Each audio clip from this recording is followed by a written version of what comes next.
Hi, and welcome to Keen Minds, where we're covering NBC's The Blacklist. This is Season 5, Episode 14, Raleigh Sinclair the Third.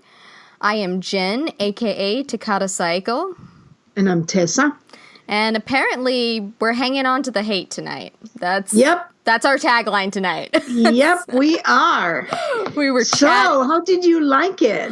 I liked it. I expected to like it a lot more because I'm a huge Jon Noble fan. I mean, I liked him in Lord of the Rings, of course, but he was Walter Bishop in Fringe. And for anybody that knows me, Fringe is one of my all-time favorite shows ever. And also, Walter's character and Red's character are very similar in many ways. And I have said for a long while that I could see the way Fringe wrapped up with the way Walter reacted to his son and his son's family being very similar to what they do with Red. We'll see, but it's something I've said for quite a while. And so to see Jon Noble, aka Walter Bishop, on Blacklist with Red was very fun. He's a fantastic actor, and I very much enjoyed seeing him. Yeah, it was very good. Yeah, you seem to like Walter, but you seem to be having just a tad bit of not love for Red. Let's just put it like that. Yeah, I mean, I'm very upset with Red right now, just because he's not learning. And we'll see how it goes at the end of the show. I mean, I commented, I think it was an ask, I can't say that word, an ask that I got the other day. Because the proper word is a question. Yeah, there we go. But someone sent me a question on Tumblr the other day. It said, do you want to see Red dead at the end of this? Mm-hmm. And I remember that one. I said, one, that's so loaded. Why would you ever, you're trying to get me in trouble. There's no other way around this. I said, and two, let's dive into this, and this is good for the podcast because I'm Jen just pull her sleeves up, so we're up for something. Pulling the sleeves back, getting ready. So, as the character analysis on this podcast, this is my bread and butter here. And as the redemption arc fan that I am. I believe that there are most redemption arcs can be categorized two ways. There's the redemption arc in which you have a character that they keep messing up in the same way. They basically have something huge that they just can't get over. And at the end of it, because there hasn't been the appropriate amount of growth to be able to go on. At the end of it, there is this big realization of where they've screwed up. They finally get it, and then there's a self-sacrifice in which their redemption comes in the form of either their demise or having to give up this thing that they've been struggling with this whole time. And bleep it out for five seconds here if you have not seen the end of Fringe and plan to. In Fringe, Walter ended up having to give up his son and his son's family, his son that he fought for the entire show, give up and be separated forever from them. He didn't die, but be separated forever from them so that his son and his son's family could have a happy existence. He could not be in their life no matter how much he loved their son, or his son. And so I don't believe that that's possible at this point for Red, because he's already proven that even if he walks away, he keeps coming back. He can't stop himself. But anyway, so that's one redemption arc, and that's what I see Red going on right now, because there hasn't...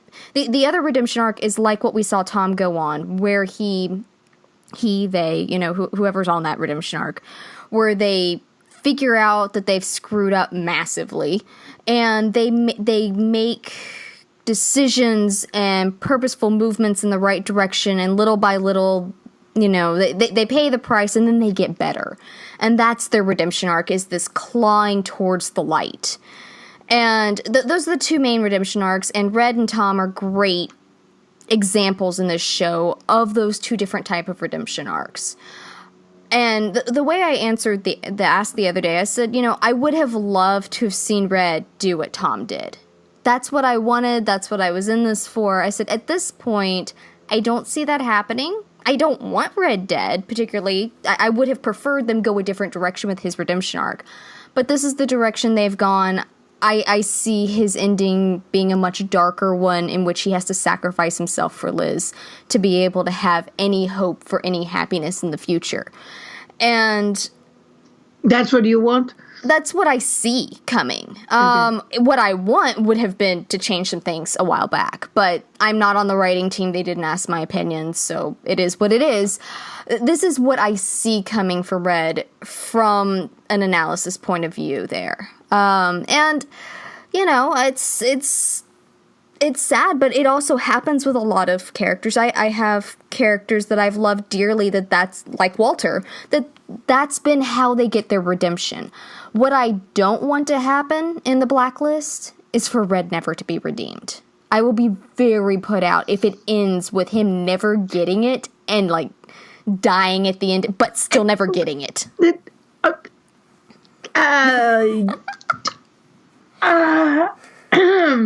Again, genre, my favorite thing to say.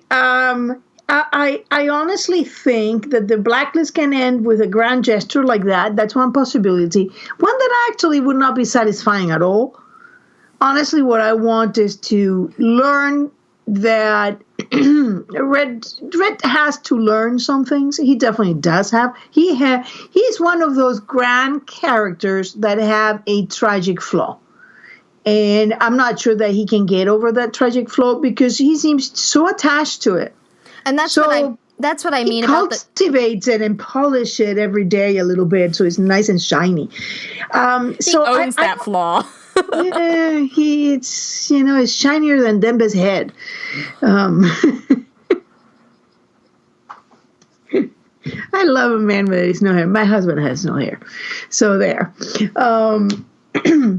So I think that the but the other thing that could happen is that we learn what I've been suspecting all this time. Red is actually running a big operation, something that is very, very important, not for humanity, for the country, for all this, and that a lot of the things he has done, although they seem, everything is a point of view. You have to see from the perspective of who's saying it. So I don't know. I think it could go either way. I wouldn't be surprised if at the end there is this grand, either it can end up very dark, like with Cooper in jail and Wrestler in jail, or it could end like a kind of caper in which Red is then either restored to admiralship or he fakes his death and Liz gets the flag.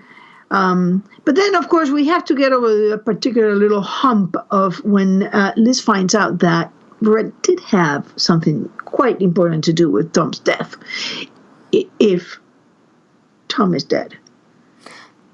Tom Keene may be dead and Christopher Hargrave may be dead, but then Hargrave was never his father's name. See, they've never said Christopher Hargrave's dead. Huh? I don't think I've ever heard them say Christopher Hargrave's dead. No, but he had a death certificate. Oh, yeah, when he was 4. He's obviously been shown alive since then. So I could see him coming back as Christopher Hargrave because for all the anger that I have at the Johns right now, Bokenkamp has been very clear that Tom Keene is dead. Tom Keene is dead. Was it he? Who did he compare? Oh, he's a debt to Jimmy Hoffa. That was it. Come on, you giving me? Or he was DOA. I Googled that so he fast. wasn't DOA. He was very alive with the eyes open and when he was being wheeled in the hospital. So he wasn't dead on arrival. And definitely Jimmy Hoffa was never found. Oh, I thought he was found many, many years later. Nope, never was he been never found. Okay. Ever found. For all we know, he left and enjoyed his millions, or he was killed, and nobody knows where he's buried. They've been many, many things, but it's like Jimmy Hoffa's money. Nobody knows where it is. Nobody knows where Jimmy Hoffa is, and it's just the way it is. So it's a very peculiar way. There's so many other things. There is a plaid. Yeah, there is a lot of very, very peculiar things. See, I rewatched it last night, the episode, and then today I was actually doing all the things, the Storm Day, and I rewatched 1 through 3. Episode 1 through episode 3 of the first season. Boy, I tell you, I take my hats off to the Johns every day a little lower. By the time this series ends, I'm going to be like licking the floor that they pass on. It is impressive. Impressive when you go back and you rewatch, especially if you rewatch with an open mind.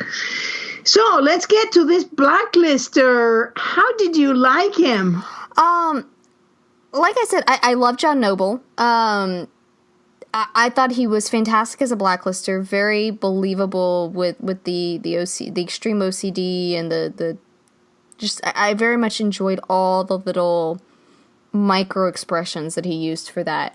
The man had, the character had zero remorse on anything. He was just harsh. I mean, when he shot the guy, he got shot. Have you seen a Blacklister with remorse? There've been a couple. But I'm just saying that he's hard. Unapologetically happy and good at what he does. Yeah. And which makes a fantastic villain. It really does. But just when he shot the guy and it's just going, well, it wasn't going to end any other way. I'm just like, wow. I was very happy at the end that he did not get thrown in prison or killed.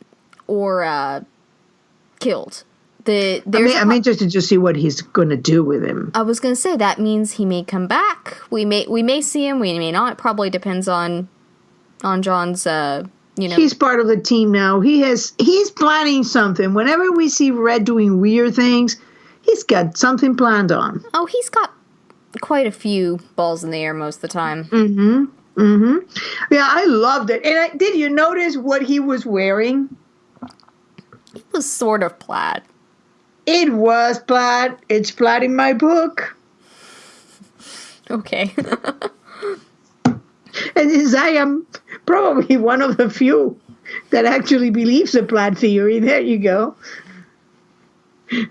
I haven't seen anything to disprove it, because you're not wrong that when it shows up a lot of times there's something funky going on. But to be fair, there's something funky going on pretty much all the time in the Blacklist.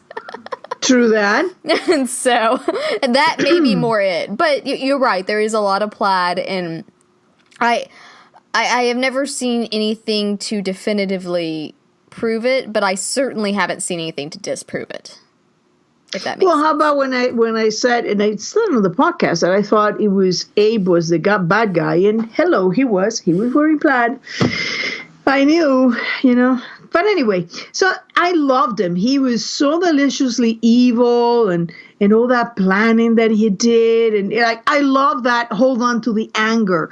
I thought it was very timely that we're getting a Blacklister that is talking about, holding on to the anger. And because in a way, that's what Liz was doing. She was holding on to the anger. She was healing first, but not in order to go forward, but in order to just gather strength in order to go deal with those. She was physically healing so that she could kick some ass. Yeah. That's really what it boils down to. Mm-hmm. So it was very timely, and I didn't believe at all Liz saying, help me find a way forward. Hell no. Liz is very much like a father. I don't believe that there is a lot, and I don't think that Katerina was any different, honestly. I don't see why she would have been. No. They don't live lives in which forgiveness is something that you can do. Like, yeah, sure, go ahead. Well, Liz is a very forgiving soul, but she's a forgiving... After getting even. Well, that too.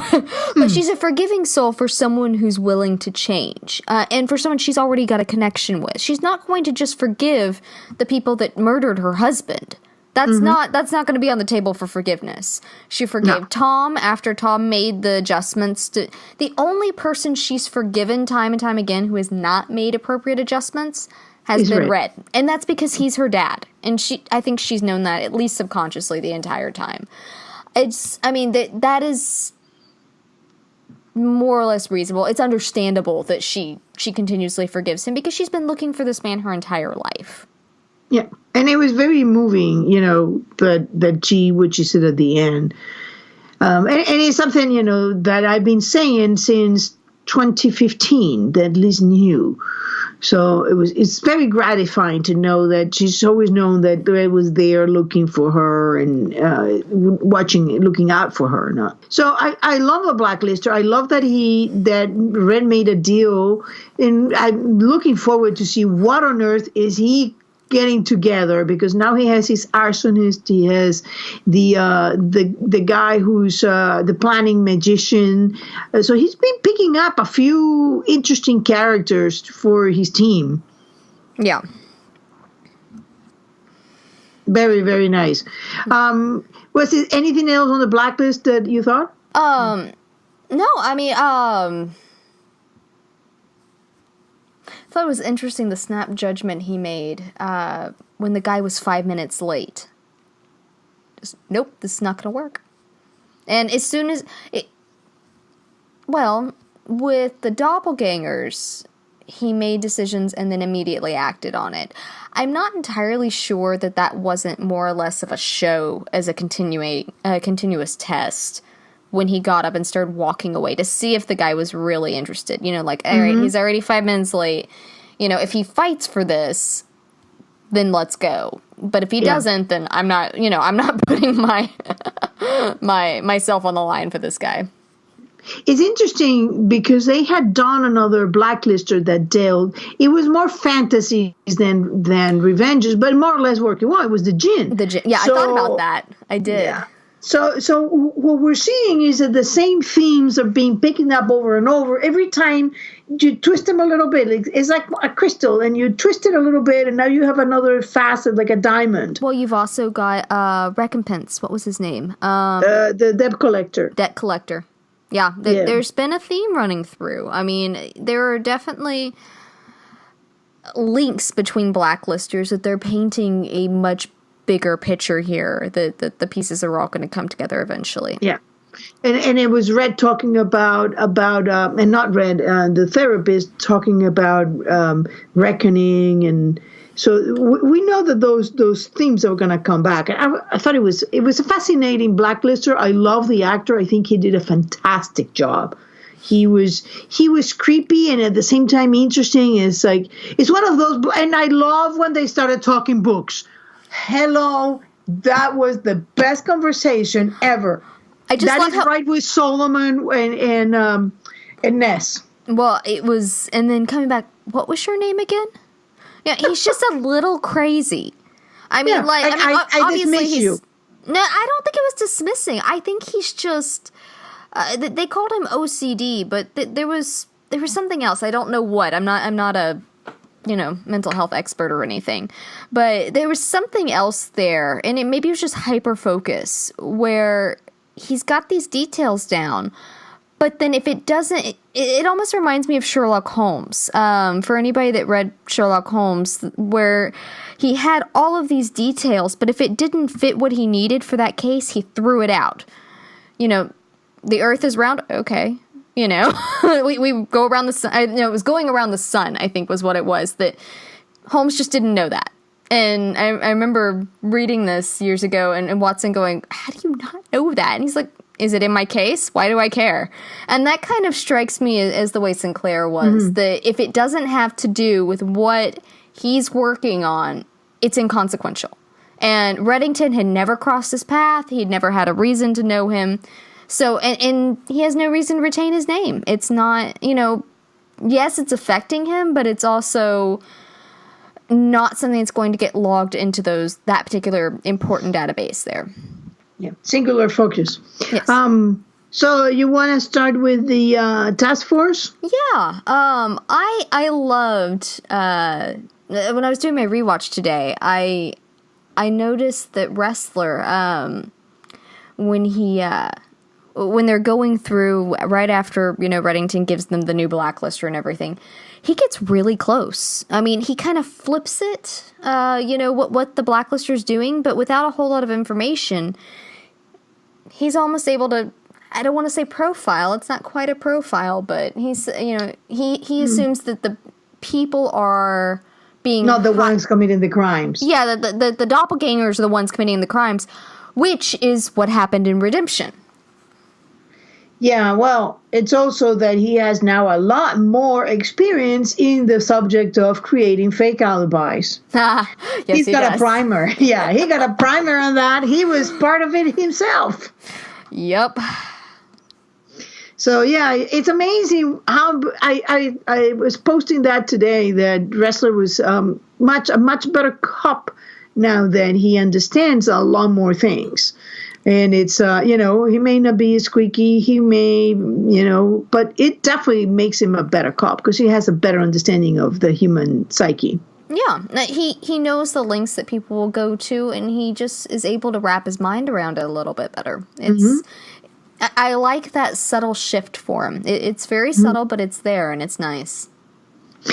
There was not much for the other members of the task force. I mean, Aaron was solving the case and giving all that information, but definitely, I think that one of the good guys was Cooper. Was very interesting in this that conversation with Red. Definitely, it was interesting because I'm still kind of mulling it over in my brain because setting him down like that and saying, you've been playing it fast and loose, but once she gets her badge back, there's none of that anymore. And I'm going, Liz, the moment he said, "Welcome back, Agent Keene," he knew that she's going to go to any length. And it also brings up another question that I've actually been talking back and forth with Allie Blacklist over on Tumblr. Why has the team not been going after the people that put Liz into a 10-month coma and killed Tom? Why have they not been researching this? Why is nobody? I mean, why did the local PD get a hold of this? That makes no sense. Well, I think it was needed for plot. Well, I do, but it's. I feel like there is something interesting about Cooper that I think we should discuss as we're discussing this. Did you notice that Cooper got a promotion? Unless it's a very, very bad snafu. No. He's not assistant director anymore. Oh. He's deputy director. Oh. The deputy director of the FBI is a second in line. Well, all right then. Second in line. He may need that soon. That was somebody in Reddit made that observation. I thought it was brilliant. I wish I could remember who it was. Probably what I call my Reddit hobby, because we keep going back and forth. So I love that Reddit hubby. Yeah, he's weird. But it's he's had a lot of great ideas, and we get a lot of heated discussions. So Reddit hubby fits perfectly. I think it was him, but I'm not sure. But anyway, it was a brilliant discovery because it just went right by me, and I'm ashamed of myself. I should have picked it up, but I noticed that there was a lot of stuff going around at the beginning, like my boss, and I'm ashamed of you too, Tessa. Yeah. I know. I deserve it fully. That should have been like, my ears should have gone like, whoa, wait a minute. Did you say deputy director? I didn't catch it either. Don't worry. Yeah, but you're looking for character development. I'm looking for those kind of little things. Yeah. I'm a pattern seeker. I did catch a couple little things in here that I plan to bring up as we go along. There's one particular one that I'm very proud of. The reason that I interrupted you about Cooper was because I thought that was relevant. Cooper, I think, got very nervous, and I think that he's got under a lot of pressure. Remember how much pressure he was under, and then he was going all crazy, like, you can't do these things, and then it was like, fine, then do it. And I think that is all this part of this is that Cooper has a lot more responsibility and a lot more eyes. And I've always thought Cooper is an interesting character because he said he was a golden boy. Just fresh out of the academy, he's recruited. And he's into a joint FBI Pentagon task force, and he's getting evidence with Red, and he was also running some things with Red. He seemed to be doing a lot of things with Red, and I don't know if you have. this is the reason why I started rewatching from the very beginning, is because every time that I see Cooper and he does these weird things, I start going back and go back to that first episode, and I'm thinking, this man knew that Red was surrendering. He didn't quite believe that it was true, but, you know, he knows Red. He knew who Liz was. He knew who Liz was to Red.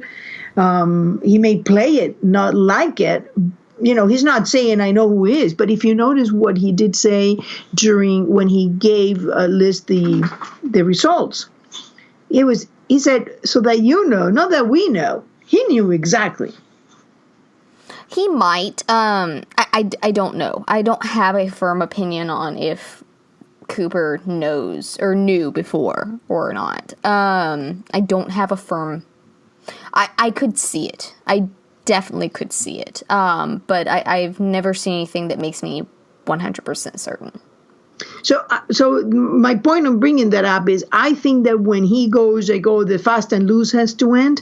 I don't think it is just, you know, the reality is what I think he feels he has to say. And that's fair. That helps it make a little more sense in my head, because when I saw that, I went, that doesn't, you know, like, he knows them better than that.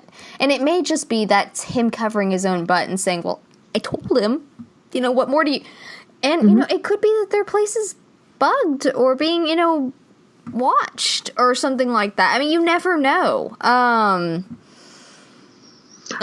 have this very deep feeling that is being bubbling on and off that we're going to get some surprise about somebody in the post office, or somebody that we have seen or something, because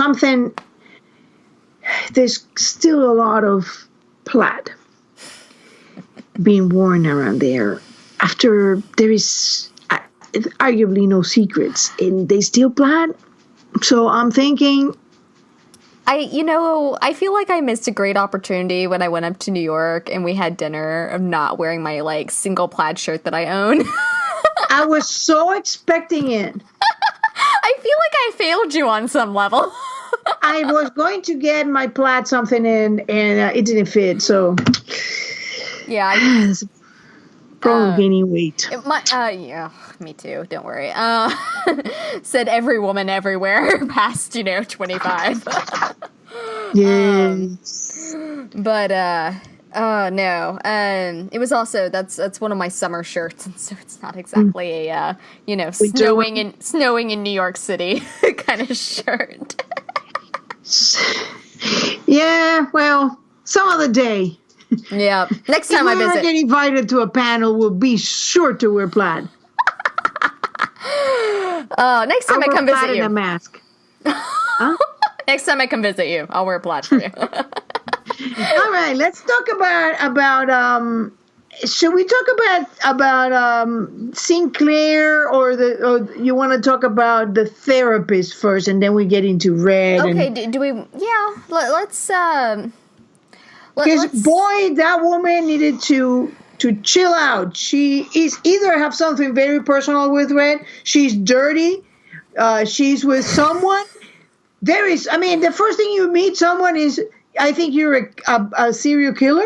A glorified serial killer. Okay, let's do this. Let's because this woman, and I saw Blacklister over on Tumblr, Blacklister214, comment about it, that she's either a horrible therapist, like, because she's supposed to be trained in the FBI and so I said, she's either dirty, because she really reminded me of that judge in season 2. It was like, Judge okay, Denner? I don't have clearance, but in order to clear you, I need to know everything. But you're not cleared to know this. But your fate is in my hands, and so I'm telling you, you have to tell me everything.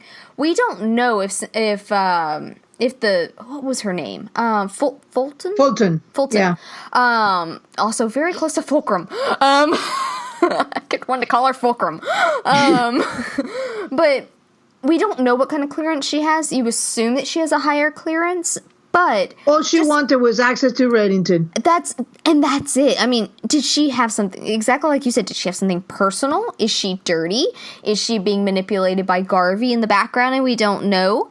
She may be one of Garvey's goons. The fact that he is, U.S. Marshals means he has a very strong, far reach. She could be in his pocket without ever being dirty and just think she's doing what she's supposed to. Exactly. Or this could... clean dirty. Yeah, like Sinclair.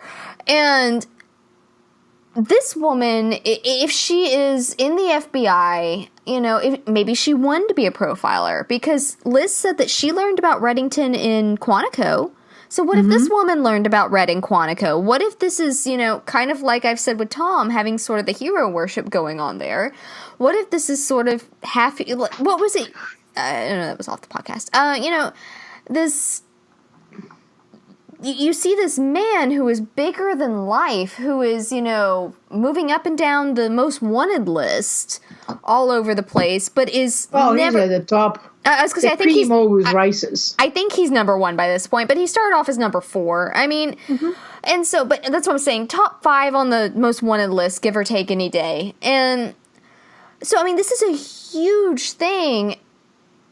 And so I could see her wanting to meet him for that, but then she goes and just starts saying that he's a glorified serial killer. And I still can't tell if she actually thinks Liz is a good person or not, because she sits there and tries to basically say this man that had nothing, that you never really met before you were 28 years old, I think, suddenly made you a demon spawn, And I'm just going... Are you crazy? Like, what, where were you trained? that was, from the point of view of a therapist, she was appalling.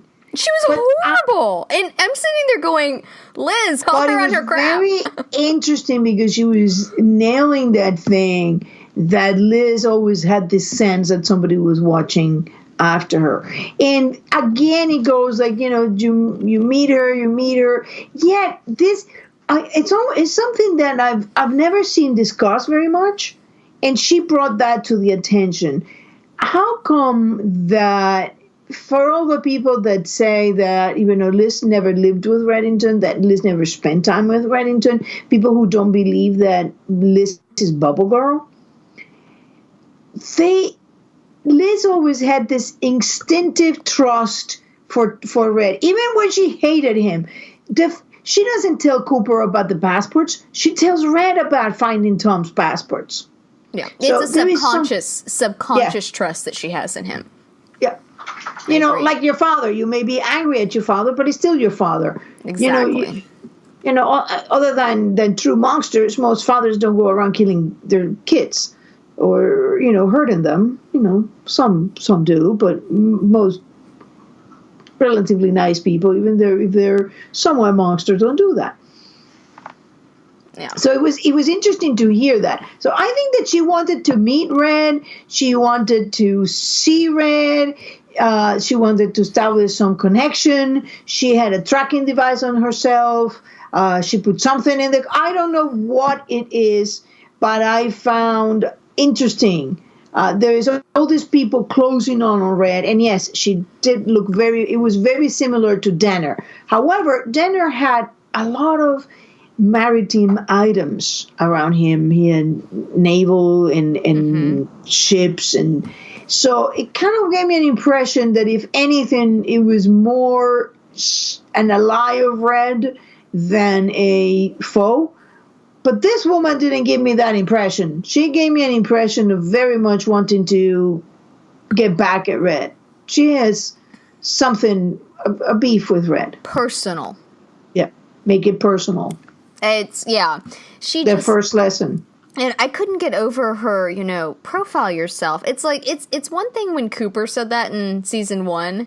He's not trained in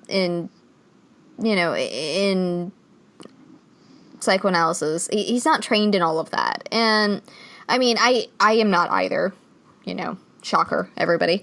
But I do have family members that are in, mental health and such. And you're never supposed to work with someone close to you because you're off, you have personal biases on that.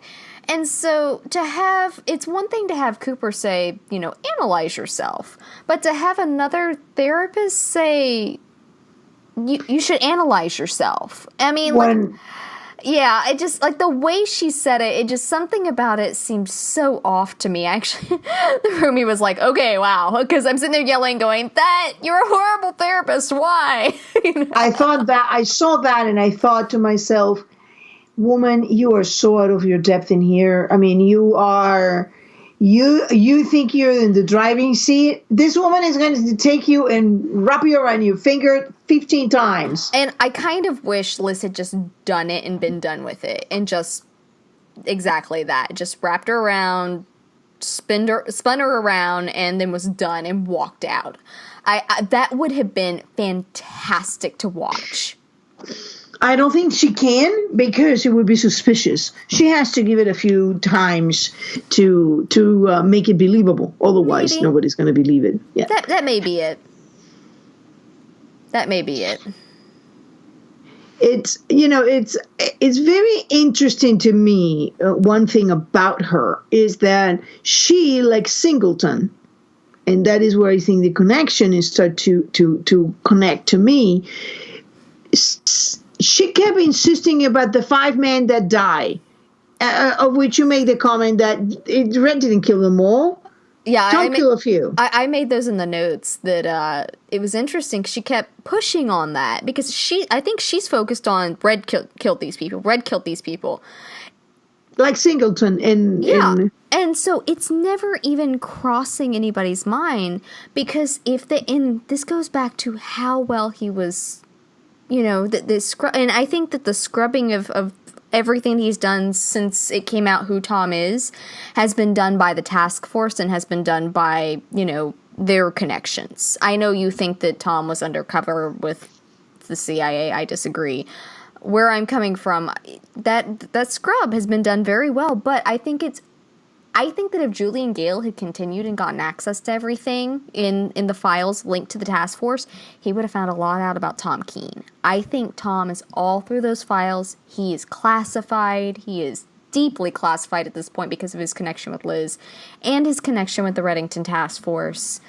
I mean, they all know him. They know him. Oh, I hate talking about him in past tense. It's so But it makes it more powerful. But there's that connection, and this woman who knows about Liz's connection with Red has no clue about her husband. But before we go back there, there is something against that, which is Tom was able to get jobs, before he was tied to the task force, before they knew that he was back alive. His name keeps getting clean, and it was always clean even before that. So I don't know about that. I mean, I have basically a proof. I have a proof that I keep yelling. Sometimes I tell you, I feel like I'm the kid in the thing, and then when it happens and I get confirmed, I'm like, didn't you see it? And everybody just keep going about the mustard. I'm like, that was very important. How?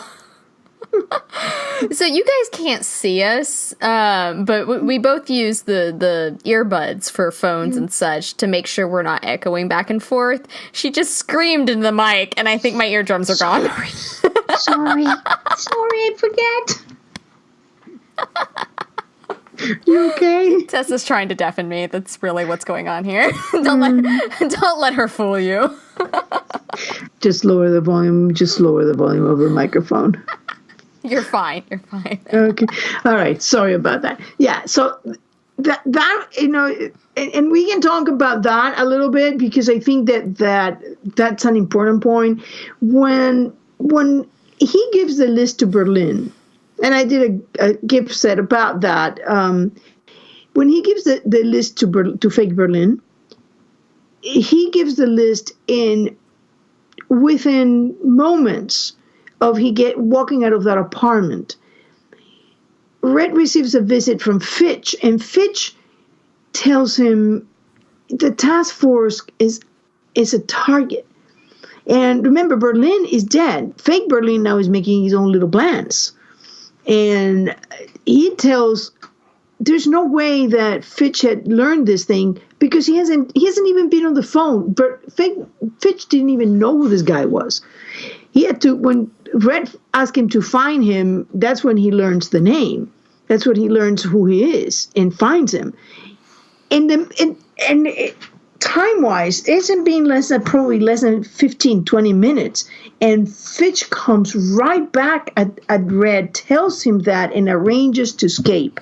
He doesn't tell Cooper that would have saved that. He tells Red the task force is is a target. And Mira gets killed. That's what Tom takes Liz. And it came back to Wu Jing when he said, we do it for real, we don't do it at all. You let Wu Jing know, and then Mira finished the phrase and said, and the race begins. We tried to save him. Wu Jing tries to kill him. And I think, to me, that was like so obvious, and it's like, it's still like, it's right there. It's really right there. Those, and I've learned slowly that those little things that don't match come back. They always come back. They do tend to, and that's one of the conflicts I've had over the last several months with this show, is because I've seen the capabilities of this writing team, and they're phenomenal. And so I have a very high opinion of the team, and that's probably one reason I've been it is the reason I've been so critical of them lately. Is because, there are things that I've brushed past. Everybody, it is a television show. You've got a select amount of time. There are going to be things that don't, make it past, but they're usually pretty small. They're, and then you've got the dog. The dog is a lingering issue that cannot be explained. That's like Milk Cards and Agnes. A couple 3 years ago. No, it's not. A couple 3 years ago, the roomie and I went up to visit some friends in Connecticut, and the four of us drove up to go see a play Ryan was in. And one of them asked him about Hudson, and he just got the most awkward look on his face. He was like, well, the original dog died, and we're like, yeah, but then they got a little, lap dog to replace him, and he's like, yeah. And then he disappeared. Yeah. Everybody knew. I think it must have become an ongoing joke in the writing team after that, and they thought it was funny, and none of the super fans did. I thought it was hilarious. I even came up with an excuse for them. It was perfect. Spy dog? Shape-shifting spy dog? No. It was that they didn't own Hudson. They were just foster parents, and so they call any dog that was with them Hudson because it was a much easier way. I've never heard that theory of yours. Oh, it was in the page of back when Hudson was a thing. Yeah, I know for some people, Hudson has never stopped being a thing. For me, it stopped being a thing a long time ago. I'm just saying that there are a few things that have lingered throughout the show, like Hudson, that, that you just kind of go, okay, the baby changes, obviously. Just things that happen in TV shows that you just... There's a certain amount of disbelief that you suspend there. Gotta suspend, yeah. And that's just watching a television show. Some of it needs a crane. Other one is just a little lifting is fine. Overall, this show has been phenomenal for little details. And so I know how fantastic the writing team is, but because of that expectation, when they do screw up on something that I consider major, and granted, what people consider major is always going to be a certain point of view there. I've got things that I am very emotionally invested in, so when those things, I may hyper focus on those when other people don't. And that's what we do. Everyone does it when you're in fandom. But I judged them more harshly because of their talent level. If I didn't think they didn't have an extreme talent level, I wouldn't care, and I'd just go, they're Hollywood writers, it's fine, whatever, they have no talent, it's fine. But they do, they have phenomenal talent, even losing as many of their lead writers as they did for season 5. I think I heard at some point that they lost like 5 lead writers or something like that. I mean, they promoted, obviously. And they promoted great people, like Dave Metzger got promoted to a main writer on it. He got an office. I remember seeing a photo floating around of him in a mirror in his office. He was so proud, as well he should be. You know, I mean, so they promoted some really fantastic writers up, which is great. But even losing the big writers like Knopf, you know, there's just so much talent there that. So what bothers you? Well, redemption is going to continuously be my big issue. Well. But we're rehashing there. My point is, when I focus on things, when I focus in on a key that I dislike, and when I'm really harsh on the writers, in my own way, that's because I just expect so much from them, because I know their talent level. Well, I think that and the thing keeps coming up, and I got a couple of asks, probably more like 3 asks. I don't know if I answer all of them, because all of them were just basically the same thing over and over. I think that people tend to confuse the redemption storyline with the Tom story in the Blacklist. I think the redemption storyline was simply Whitehall. That arc of redemption was simply Whitehall. Tom's kidnapping, Tom's been taken by the major, and everything that happened to Tom, and who are really his parents, and that's all part of Blacklist. That's not part of redemption. I wish I could. People would believe some of the things. There are things I haven't ever put in out there, and I won't for the time being. That's all going to come back.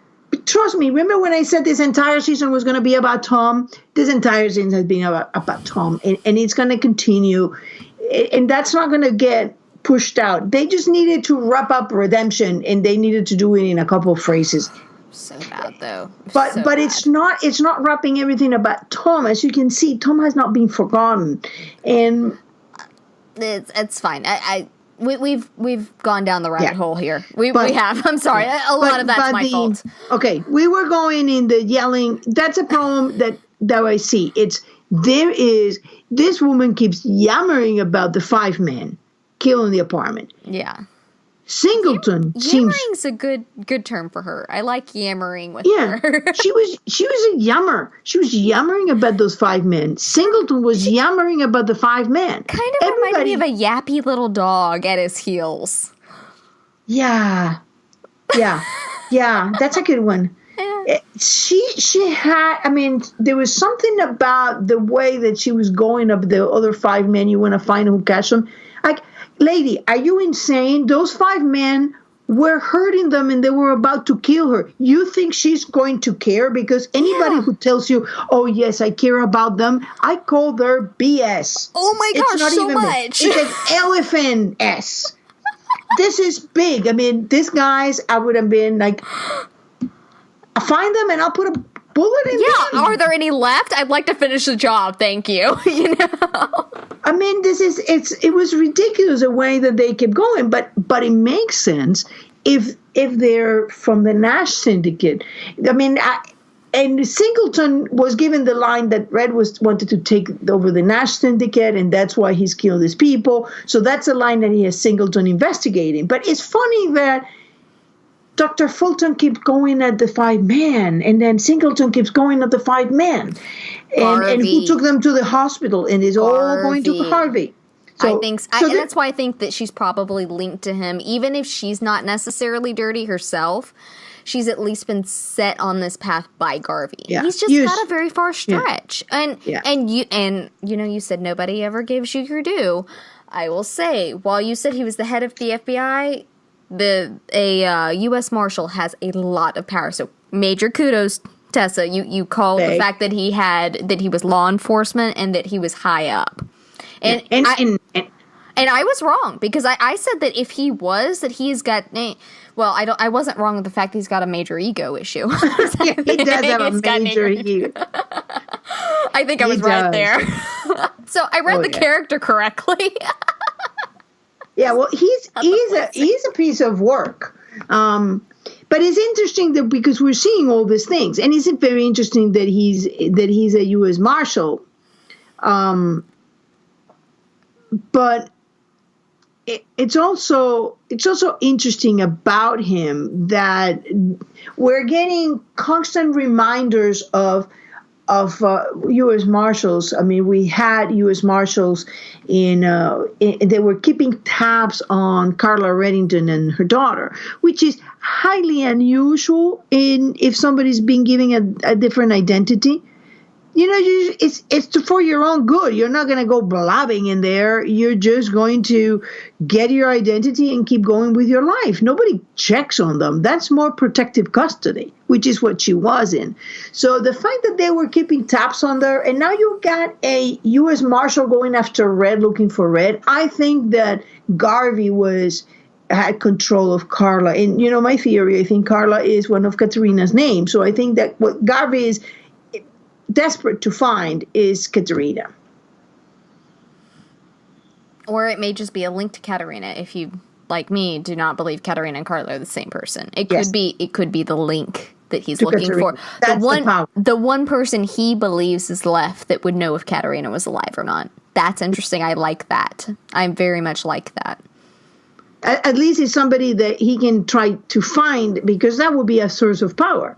She was a secret keeper. That's what Red said. Mm-hmm. So if you have control of a person who knows where the secret keeper is, now you got a lot of power yourself and power of the cabal. And if somebody strikes me, if they want, either he is in the cabal or he wants to be in the cabal, that would be a very good place to be. Exactly. I mean, because we talked about the fact that people power climb in the cabal. They climb up the ranks.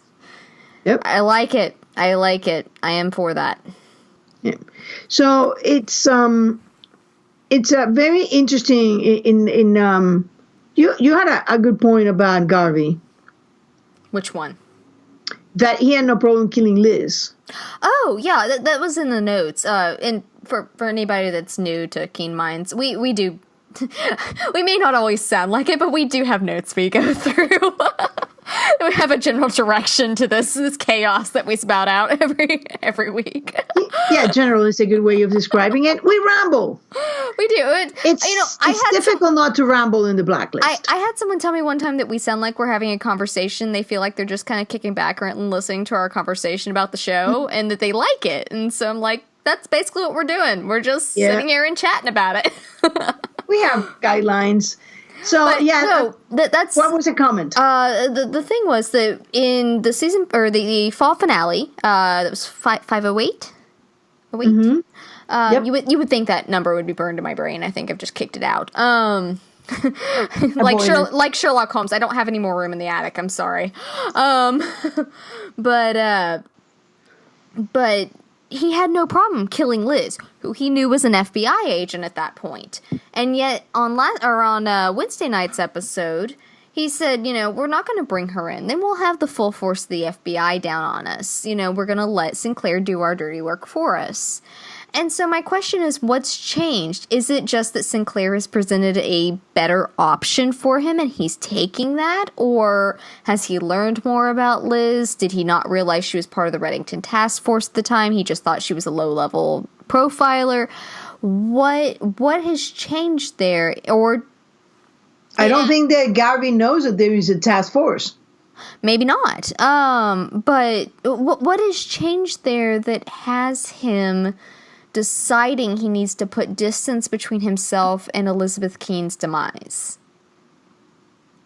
Well, it's interesting. He may not have known who Elizabeth Keene was in that moment when he wanted her killed. I'm not sure. Garvey seems one of those persons who is going after something in particular, and he's not caring much about the extraneous things. Kind of like the alibi? Yeah, until he gets to, the point where he says, oh, wait a minute, this is not working. Oh, let me see, I got this other thing. But he's not, as opposed to Red, who is a person who takes everything in and see how he can incorporate and use everything. Garvey is very different, but obviously they come from more or less the same school of thought. And he has a ring. I don't know if this is a U.S. Marshal ring, if it's a U.S. Navy ring, if it's a U.S. Army ring. They all look very similar. I think it, no, have we seen the color on it? It's blue, but the color doesn't mean anything. You order with the color you want. That's not, I don't think that's accurate.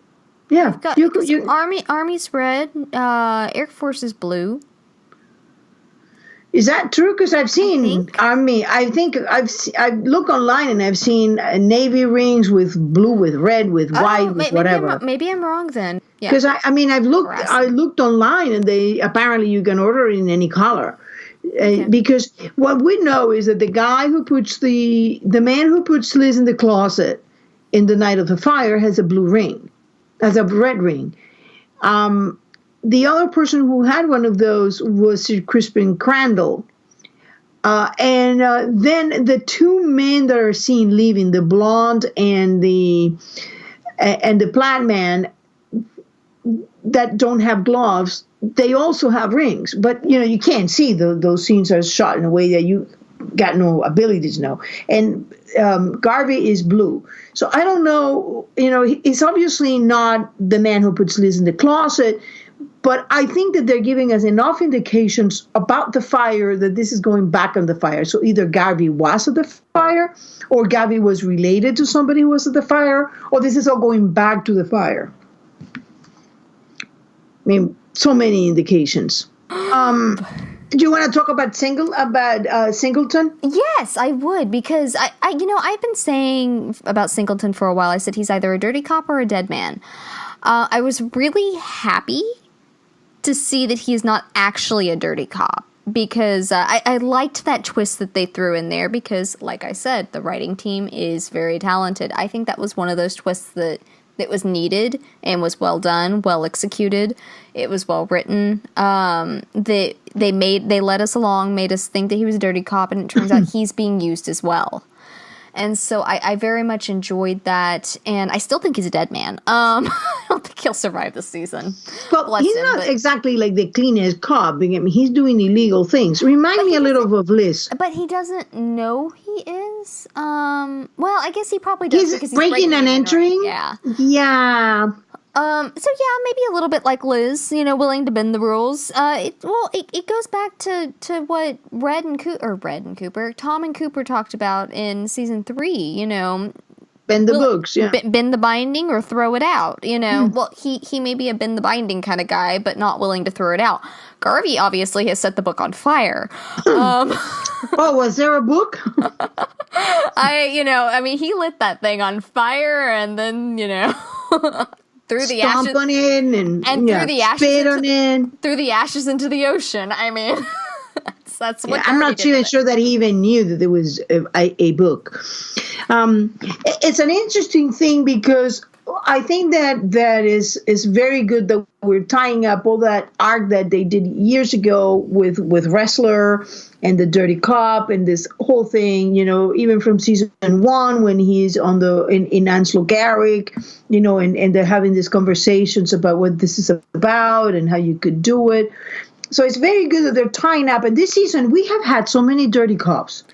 Well, yeah, they were certainly pushing towards Garvey, I think. I mean, currently it looks like they were pushing towards Garvey. I mean, there could be a secondary as well that's coming up. Who knows?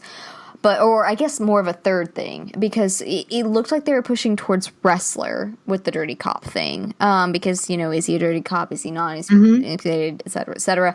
And then we see Garvey, and it's like, oh, that's what the rug was, that's what we're supposed to be looking at. But like Red, they never have one reason. They usually you start seeing, at first you see this level, then you go a little deeper, then you go a little deeper. It's like by the time you finish. The pennies that all came together to create an actual map. Mm-hmm. Welcome to the Blacklist. And that's what I'm saying, that right now it looks like the dirty cops were pointing at Garvey. Apparently that's what I'm trying to say. That the dirty cops were leading towards and pointing towards Garvey. But there could be something else down the road that we haven't seen yet. Yeah, and I wanted to go there because the more we see things towards the night of the fire, the more I'm convinced that there's something about that fire that definitely seemed to have. I mean, it was very easy for Liz to go and look for fire. She more or less knew she was 4 years old. Look for fires and start going around the neighborhood and see if something sparks. Yes, she didn't. So I have the feeling that something in that fire was covered up, and that whoever we're going towards, it's been progressively higher and higher and higher up. It was the cabal, it was the CIA, director of clandestine services, and Fitch was the assistant director of national security. We're keep climbing up the ladder, and I think it, sadly, it's just all pointing out towards the present. Or if it's not, that the president is a stooge of somebody else. But there is something about this that we're going back and we're circling back to the cabal. We're not going in an overt way, but I think that's the back road we're taking, is going back there. Those echelons of the cabal that we haven't seen. Because we started thinking, the cabal is just this little group of people. Then we find out, no, it's really a little bigger. And then, no, it's really a little bigger. And I think we're about to see just how big it is. Yeah, definitely. And we've talked about on previous episodes that that's something they've just kind of been leaving. And the Blacklist does two things. They have two different, kind of like the redemption arcs, they have two different directions they take when they're leading up to something. They either just drop it and hope you forget about it, and then boom, look, we're working towards it. And they very subtly work towards it. Or they build and build a bit, like the dirty cops, like the fire, like I think the doppelgangers are building to something, because and this is leading into another point that I've got on the notes that I have. Let's go into doppelgangers, because I love that part. I do too. I made the first, after watching Blacklist post that I've made in a very long time after Wednesday's episode. I went, there are a lot of doppelgangers here. And apparently doppelgangers is not a normal phrase. I don't know. I had people going, I had to look that up, and I'm going, doppelgangers. Aram said it. I've used that term forever. I don't know. Maybe it's just me. I have words that I think are normal because I use them all the time, and then I find out that I'm just weird. But doppelganger... Me and the dictionary are in very good terms. Yeah, doppelgangers, for anybody that doesn't know, because apparently someone looked it up, and, the dictionary definition and the vernacular that I use it with, in the general sense. What I use it for, and what it was being used for when Aram mentioned it, et cetera, is more just a double, a twin, a double, a look-alike, that sort of thing. And a sort of evil thing going around, a little twinge of it. Maybe. It's not necessarily so, though. And so it just... Not evil, mysterious. I would say definitely mysterious, but we had, and you reblogged my post with a lot of nice ads on it. I keep meaning to go back and reblog it onto my Tumblr so anybody else can see it, that follows me, but, what I posted on there, I said it reminded me very much of the doppelgangers from Redemption, because in Wednesday's episode, we had doppelgangers that were hired so that the originals could go commit a crime. In Redemption, the doppelgangers took the original spot so that the doppelgangers could commit the crime. But those are not the only ones. Tessa, would you like to... Well, we had, the most famous of them, and the one that comes to mind is we've had first very different ones. We had fake Berlin. He was also called Berlin. It was a way of protecting the original Berlin. He had his own agenda. He was hired by Berlin. And once Berlin was thought dead, he thought, I'm going to get my little revenge. That same thing was done by Saud bin Hassan. He had a fake Saud bin Hassan in order to cover his tracks.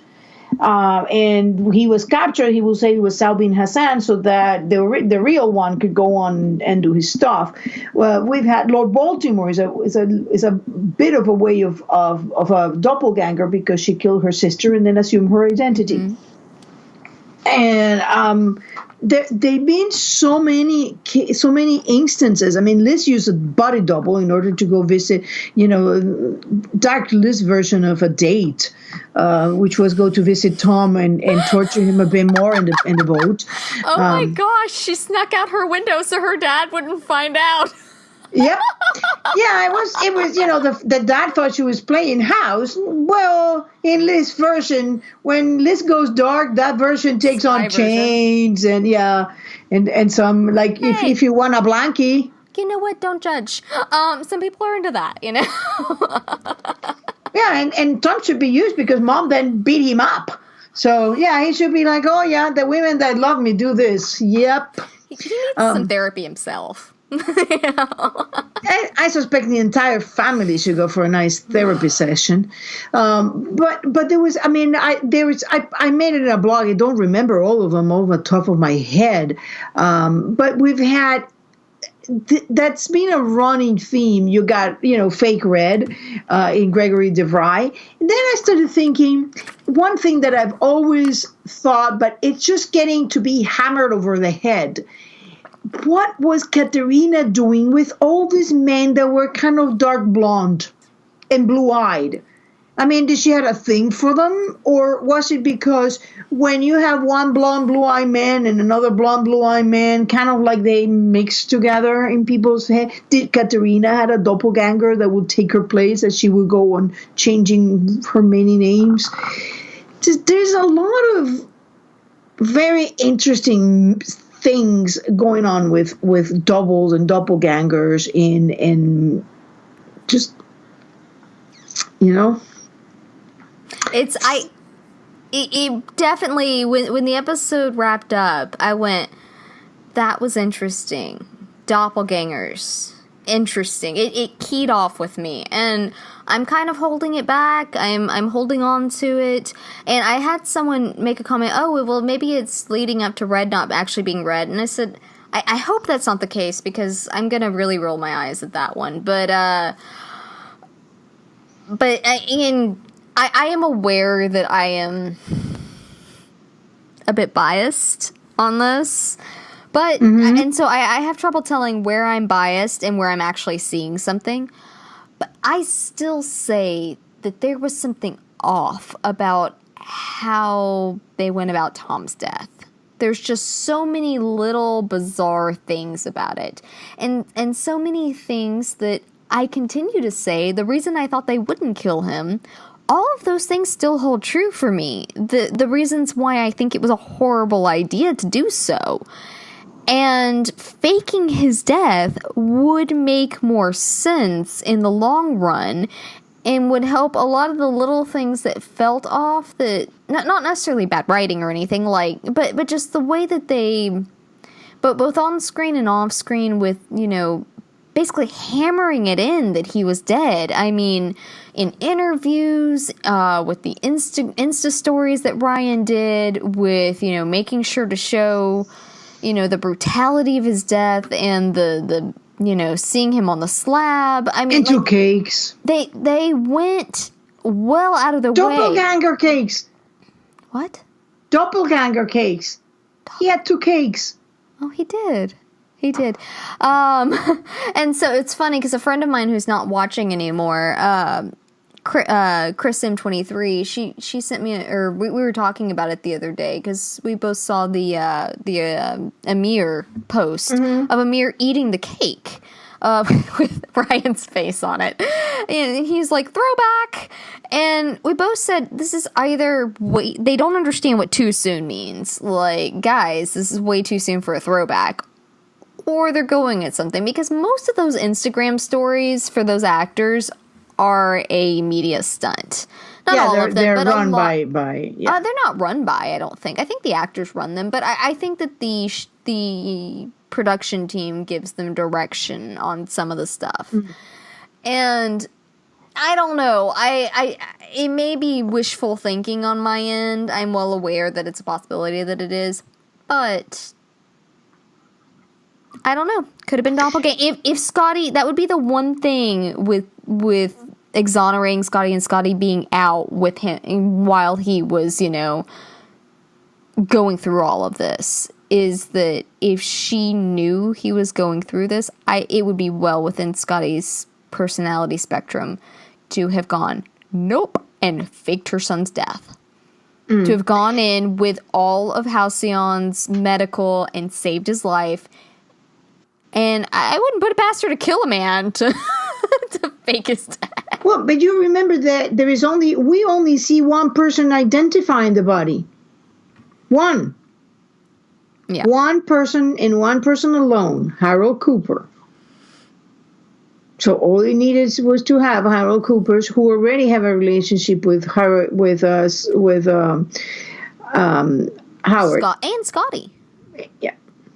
So. I mean, yeah, it's possible. Yeah. I don't want to throw anything out there and get anything too stirred up, but it gives me the little feel that, it doesn't happen all the time. Most of the time I think he's really dead, but there is once in a while it's like, wait a minute, that cake had him in a plaid shirt. I mean, are they like going at me? I mean, I wouldn't put it past it. They've gone after everybody. Why not me? Like, hello, I'm sure that somewhere in the back of their minds there's this a crazy lady who talk about plaid. So let's give her a plaid. I don't know. I just assume they never know I exist, to be totally honest. No, they do know. Anyway, I remember we had the list double, right? The Alchemist. That was basically what the Alchemist was doing. Yes. He was creating body doubles, and then he would burn them and basically destroy the bodies, so they would have the genetic double, and they would, with the forensic things, it would say, oh no, it's them. And wasn't Cooper looking through the window? Like, I'm trying to remember if he was actually in the room to identify him. Was he standing over the slab? He was standing beside with a coat folded and saying and just saying that, and then they slide him in. But that's, since there was nobody else in the room, that's hearsay. That's Cooper saying, yes, I went to the morgue. Yes, I identify him, because Red wasn't there. Red didn't see it. Red doesn't have a first-hand knowledge of it. We're shown Cooper doing that for a very specific reason. So I don't know. But I found two more. Bobby Jonica also used, it was also a dirty cop, and he used basically a way of doppelganger, identity doppelganger. He became Tensei in order to run the syndicate. Mm-hmm. The Alchemist was creating body doubles the same way. I just said that. Lee, remember Lee, the guy from the Ivan? He basically made himself into a digital doppelganger. Yes. Lord Baltimore was, and then the troll farmer used a doppelganger to put lists everywhere. Yeah. It's interesting. That was in the parallels that I have noted in the lists of bits to go over. The doppelgangers were my big one. There was another one, and this one I was kind of excited about. So we were talking about noticing little things. Or is that all of the doppelgangers? Yep, that's all I got. I thought so. So I mentioned because we are shaming Tessa over what she didn't notice, It's so rare that she misses something. We've got to shame her where we can. But the other thing that I noticed was a very interesting parallel was the Innocence Project. I noticed that one. Yeah. Oh, shush. I was very proud of myself. I know, it was because it was a tiny little thing. He said it and I went, Innocence Project. And she sits there and describes it and I'm going, I know what that is. Only because Tom said he was with the Innocence Project to talk to Lucy Game. Holy crap. And I went back to season 4 and I double checked on it before the podcast. And yes, that is exactly what he said. Innocence Project. So I remember that very well. I don't know what it means, but when they pull back on something that tiny, that subtly, it means something. Yeah, it's very hard because I always tell people, like, the problem with semiotics is that symbols don't work like language. I mean, in language, an apple is an apple is an apple. Symbols don't work like that. They sometimes work as a kind of signposts, so that you kind of like stumble past one until you reach the next one, and then you kind of point you out to another direction. And they're not a language that is precise, is a nebulous thing. And is what attracted me to the Blacklist was like I could feel that there were so many symbols in there and themes, and I knew that they were giving us a lot more clues than we were even aware. That's when I started this rewatch. It's not going to be a complete rewatch, but I just wanted to go back to the first season, and I tell you, the more you go back there, the more you're stunned by the quality of the writing.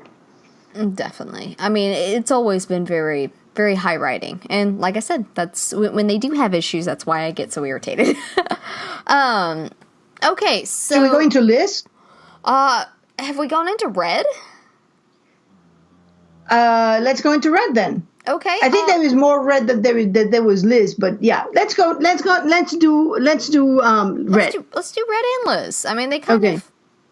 Yeah, this was a very, honestly, I didn't have a whole lot for Red, not because he didn't have a huge part in this. He did. He had a lot of stuff that he was doing, but it was very much with the Blacklister and back and forth the Blacklister and that sort of thing. But something interesting that I noticed was he has been in that same condo, apartment, whatever that he's living in right now for quite a while. It's because it's been the same place. And in season 1, he made the comment that he never stayed any place more than, what was it, 2 to 3 nights? Mm-hmm. And, I mean, he was very firm on that, which makes sense for the kind of person he is. And so now he's staying in this place. He's got a house. I mean, like, it made sense that he had an apartment that was permanent, that, you know, was his little safe house that he had. I got that. But this is his permanent place that he has his cook. He has all of this stuff. He keeps going back to it. People know about it. Dolls. Yeah. No. I'm talking about the condo.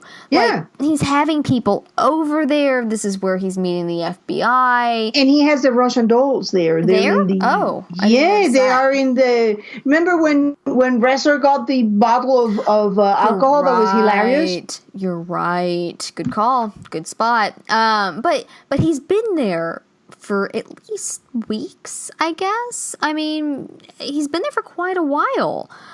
And that's interesting to me because either he's getting lazy and comfortable, or I don't know. I don't know what that means, that he's still there. It would be easy to chalk it up to, oh, this is easy for the team. Because, I mean, here's the thing. They use a lot of the same sets to shoot. I mean, because I see those yellow windows in that place, you know, whatever that is that they're shooting in.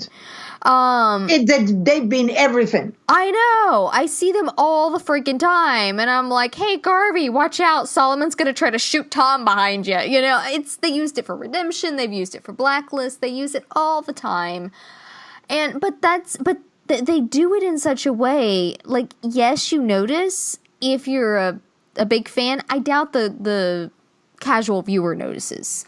Unless they just pick up on those details naturally. But they're not trying to shoot this place to make it look different. I mean, the apartment Liz is in now, that she and Tom moved into after they got out of the safe house, or the little half apartment, the safe house, the apartment they had before that, and the apartment that they are in that Tom died in. All 3 of those places, I am 98% sure are the exact same location. They've just rearranged things, which is fine. Yeah, it's probably part of the set. Yeah, but I mean that's what they have to do to make it. Yeah, you know, it's a monetary decision. Yeah, but what I'm saying is that they have not done that with Reds, and so it is very much the same place. It's not just this is the necessity for the TV. He's been there. What I think it is, remember said, I'm going to have myself be found. Tell Tom I'm going to allow myself to be found. No, I don't remember that. What episode was that from? When he got him in the car and he said, you know, let it go. Is that 508? No, that was before. I'm going to say probably the travel agency. He said, you know, he had him in the car and said, you know, I'm going to recover that. I'm going to kill the man for his trouble. Yes. When he thought that people wanted to sell it to him, which of course is not the case. Okay, I know where you're talking about now. I do. And yeah. No, maybe that's it. Maybe he's trying to lure them in, and that's highly possible. That would make more sense why he would be in this place. And I think that Red. I mean, I get this feeling from the tone in the themes that we're going into, that we are at least entering. You know, if you can put a work, a literary work, in having three parts, one in which you perform the introduction, the second one you get the main part, and then when you start the resolution. I'm getting the feeling that we are leading towards the resolution part, in terms of time in the show. I don't know if it will be one season or 3 seasons more, whatever it is, but they're starting to get things to bring that middle part down and focus it so you get into the resolution. And that would make sense in a way, because I am convinced that Red is running a covert mission, a very, very long covert mission, of which Cooper was a part of it. And, you know, my personal theory is that, unbeknown to him, Tom was part of it. I don't think that he had any idea. I don't think he still does. I don't know if, you know, he will become aware in the near future, but definitely Cooper was part of it. And I think he's winding down and he's getting more power, because Red now doesn't seem to be nearly as scared. I mean, he would not go into the building of the psychologist, but he would be openly in the street. Yeah. And in the same restaurant and in the same apartment. Yeah. And in his critter palace all the time. Yeah, no, that makes sense. That's exactly why I brought it up, because I was trying to find a different point of view. And there it is.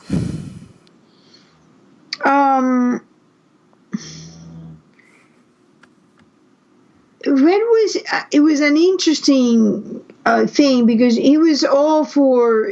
I love the way he said, "We don't need it," and I honestly, I think that is true, and that may be reflecting the fact that I'm probably much higher in sociopathic tendencies than most people, but. I was like, you don't need therapy. You know who you are. You know what you're doing. You're conscious of the things you're doing. Probably Red need more therapy than Liz. I mean, it would be nice if he actually could tell the truth, especially since we know that he's not about danger, because apparently once he's dead, Don can go and tell Liz who he is. So we don't know. It has to be some shame or something of the sort. Oh, I could definitely see shame, especially after the conversation they had in season 2 after the Harbor Master, when she's sitting there watching the Harbor Master's daughter. I do think that there's a lot of shame there. That he never came back. And well, I or whatever he did. I mean, because I think that there's something there that we still don't know that he did, that he's responsible for, that he blames himself for. Whether he is or is not responsible, my guess is probably so, just watching his history of things. But that he blames himself for. And I thought definitely he does, and he said, you know, he expressed that, you know, he should have gone home. Like he told Wrestler, somebody wiser than me told me to go home, and I didn't. He said, you know, he lost the light. There's something out there that you lose the light. There is, he's expressed that feeling over and over again. You know, when you go for revenge, dig 2 graves. That's a theme with him. What happens when you go in these things?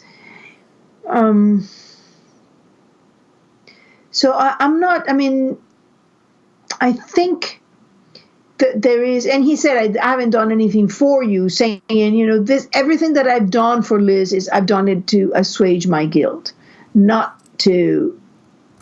not about Liz, it's about himself. And that makes sense, because what is the difference between when he dies? Is that Liz is going to continue the fight for him, or is that Liz, then there is no shame because he will be dead and he doesn't care? And why would Dom even entertain that? That's a question. Yeah. I think it's going to boil down to what it is that he did. And because we've got Red's point of view, we've got Liz's point of view, and then we've got the truth. They are both, you're going to have Red and Liz on either side of it with more extreme points of view. Liz feeling as the injured party, Red feeling as whatever he's feeling. I mean, it could really either go either way. And then you'll have the truth that's somewhere in the middle, most likely. That there is something with, and maybe Katarina's point of view as well.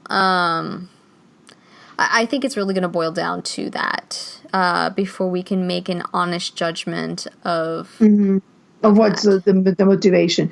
I thought it was very funny, the lines that he gives, the apple doesn't fall far from the trees, that part of which school of psychology. It was very funny. Peanuts. And Lucy. Yeah, Lucy and Peanuts. I also thought very funny that he brought up. I want to say something about Red. Two things about Red. The first one goes for he's giving this. I've been saying this a long time, and it's recently come up again about Red being a raconteur. And like, it's not possible that the bloody Christmas house story is not real. And I've been bringing that a raconteur always usually takes a story that is true and does a little bit of embellishment, omits certain things, exaggerates others, changes a couple of details just to make it a better story.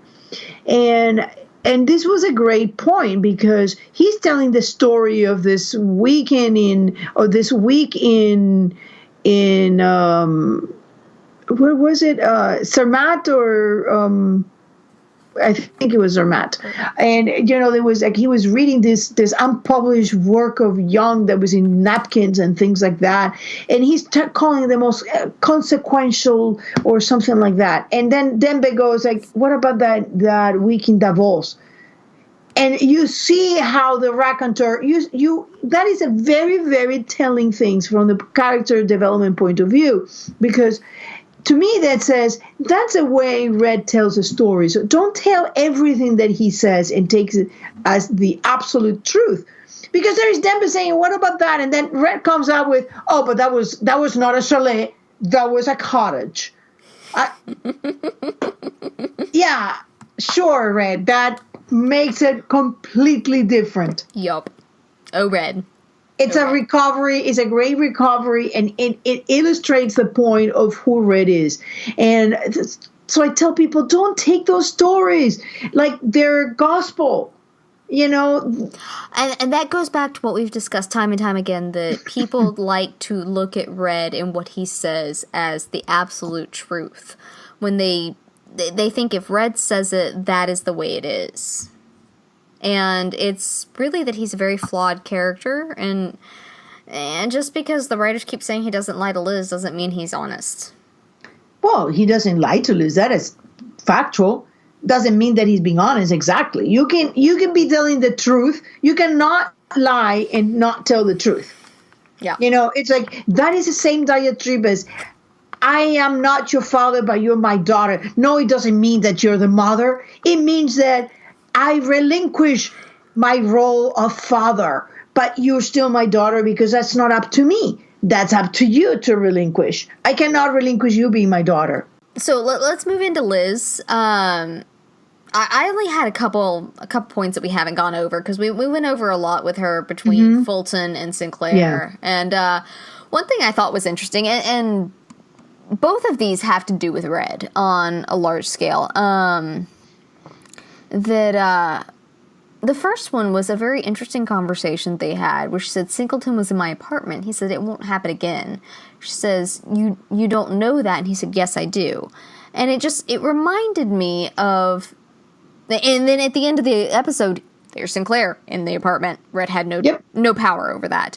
And it reminds me again, as we were just talking about, that Red is not omniscient. He may want to be, he may like to give off that vibe, but he is not. And he can't control everything. And he's not a god, that's for sure. No, and regardless on if he would like to give that vibe off, he is not. And he cannot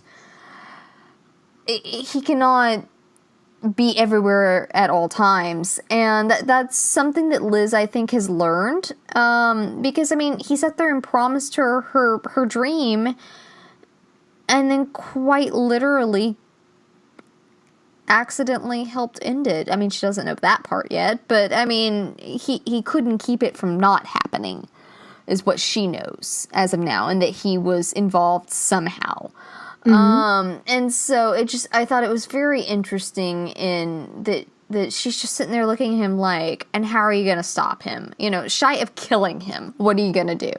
You know, Park somebody at my door. Yeah, again, you know, yeah, that goes over well every time. Poor, I am very put out that we haven't heard any more about Baz, that he just sort of died off screen. On screen and then acknowledged off screen. But anyway, it was an interesting scene. It was a very interesting little bit between them. It was. I found the most interesting thing with Liz is that Liz is becoming extremely hard to read, even for Red. Yeah, I would agree there. Yes. And I think that she had this therapist, like, I mean, you've no idea. This is this poor little house kitten that found himself with this tiger in the jungle, and the tiger is just like, yeah, all right, whatever. I found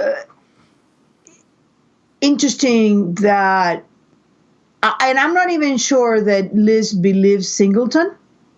I'm not even sure that everything that Liz is doing is not planned. I did think she gave to him very quickly. Yeah, that's a little too quickly for Liz.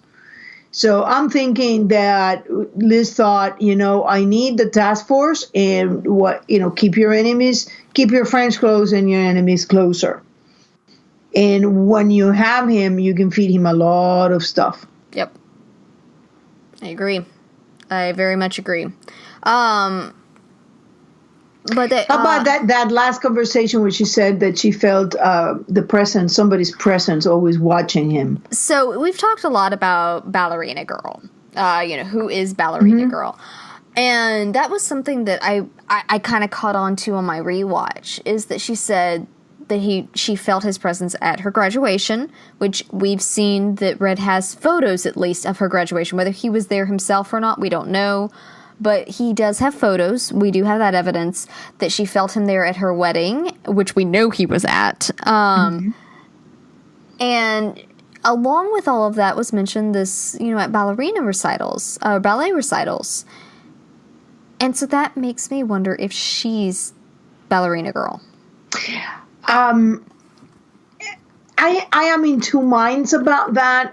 The first theory I developed about Ballerina Girl was that just because the program says 1987 and he sees a girl that could be anywhere from 6 to 9, because I always explain to people, if you're not from New York City, you probably don't know this, but the rules for child actors in New York are very, very stringent. The time they can be on set, the time they can be on camera, the hours or the minutes that they need between whatever time on set and the next time period. They have to have a chaperone. It's a very, so they always try, and it's more stringent the younger the child. And that shot with the ballet was actually pretty expensive because they had to rent the theater. They had, with no set on stage. They had to rent the dancers, the guys. I think they're even shown like playing, so they may have been musicians. There's a lot of in those whatever seconds that was, because I don't think that even gets to 2 minutes. In total time. It was very short. It was intermixed in between the Keen Squared shower scene. And with the then bloody hand. and wrestler getting the box. So there was a lot of other things happening, and that shot would have been incredibly difficult to do. So just because a girl looked to be about 9 don't mean that the girl is supposed to be 9. They just use an older actor because it's a lot easier to get the shots done quickly and effectively and cheaply, rather than a smaller child of the actual. I don't know if you noticed, but the girl who played 4-year-old girl, it was like 6 at the time, almost 7. So there's, can't go by exactly the age, but so the girl and the program may not have been happened at the same time. She may not have been 8, 6, or 7 years old at the time in 1987. They just need to pertain to the same girl. Right. That was my first theory. I've come to think that is Jennifer. And that was a recital that Liz went being a toddler, and she wanted to be a ballerina girl, and then she started dancing. And that's it was a family thing. And because Liz's birthday is around March, so I thought that was like an occasion that the family was together, and that Red had these 2 girls, and they went to see the Jennifer dance, and it was Liz's birthday. Because, no matter what you think, in order for Liz to have developed that relationship of trust with Red, that instinctive, subconscious trust, she has to have lived with him. A child of 4-year-old is not going to remember 3 days here and a couple of days there. Yeah. So there is a trust and know that that's her father and have a reaction that has to be ingrained. You can't make that. So I don't know which one it is, but I think that there may be something that they did, like, maybe that Katarina did, dance, or, she was in school, or I don't know. My theory that Carla is Katarina, there is like, hey, the girls dance and everybody dance in the family and they play piano with Grandpa. Yeah. And Red talks about the daughter playing piano. Up until this point, I was certain that the ballerina girl was Jennifer. But I just found it fascinating that was put in there, and that's immediately what my brain went to was. Yeah. And we've seen Liz mention ballet before when she talked about the way she envisioned her mother as a child, being a ballerina and dancing. And going to come back for her, et cetera, et cetera. And so, this is a running theme. It's, whether it's her or whether it's her and Jennifer, we don't know yet, but it is a running theme. And I have 2 more things. I'm really excited about this. Do you remember the little outfit that Agnes was wearing with the little tutu? Yes. A pink tutu. Yes, with Scotty. With the pink sweater. Yeah. Hello. There you go. And then you got Beth. In the first episode, you get this little ballerina girl, in her little school with a pink tutu, and she's wearing this bracelet, and they gives a bracelet to Liz, and then the mother, she takes the bracelet of the mother. There's all these things keep going around, and the girl is called Beth. Yeah. There's a lot pointing back to that, definitely. Mm-hmm. So there is a lot of ballet that come into ballerina. Peter Kotsiopoulos called the prima ballerina in the jewelry box, and there's a lot of comments about ballet. And remember, the ballet as we know it, it's a Russian thing. Yeah, that's it. That's very true, and which ties back to the Russian themes. Yes. Okay. I think that wraps us up. It does. We've been all over the place. It's going to be fun to edit. All right. Well, you can catch us on YouTube, on iTunes, and SoundCloud. We are on Tumblr, Twitter, and Facebook. That's the last one. There we are. So we love to hear from you guys. Please drop us a line. And those who mentioned us and said that they love hearing us, thank you. We appreciate the listeners. We know that we have some that are as far away as Europe. So hi and thank you. Yes, we love you guys. You are fantastic. And you guys are why we do this. Yeah, we've got tons of ideas battering around our heads, but, we could do it on Tumblr all day long, but it's because people actually tune in and listen to us that we we put the effort into this podcast, and it is quite a bit of effort that we put into it. So thank you. Yes, it's well worth it. You guys are fantastic, and you make it worth it, and so we appreciate you greatly. And with that, see you next week. All right, bye-bye.